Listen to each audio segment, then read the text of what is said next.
নিঝুম মজুমদার একজন লয়ার। তিনি আওয়ামী লীগ আমলে অনেক তর্ক বিতর্কের মধ্যেই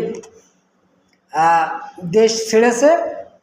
তিনি বিদেশের বসেই জামাতকে হুমকি দিচ্ছে, বলছে আবার যদি আমরা কোনোদিন সুযোগ পাই জামাতকে নিঃশেষ করে দেব, অর্থাৎ জামাতকে শেষ করে দেব, জামাতকে বাংলাদেশের মাটিতে রাখা হবে না।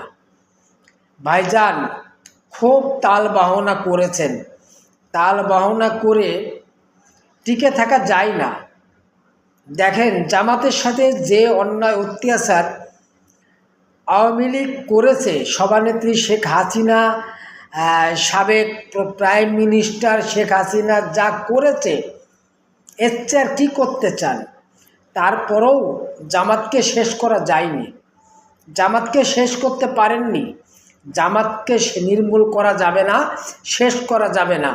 তা জামাতের পিছে না দৌড়িয়ে নিজের চিন্তা করেন, নিজের চিন্তা করেন। ভাগ্যক্রমে দেশ থেকে পালিয়ে ভারতে আত্মগোপন করে রয়েছেন, এটা আপনার জন্য একটা ভাগ্য। নাই 5ই আগস্ট জনগণের হাতে পড়তেন না, আলু ভর্তা হয়ে যেতেন। ভাগ্যটা আপনার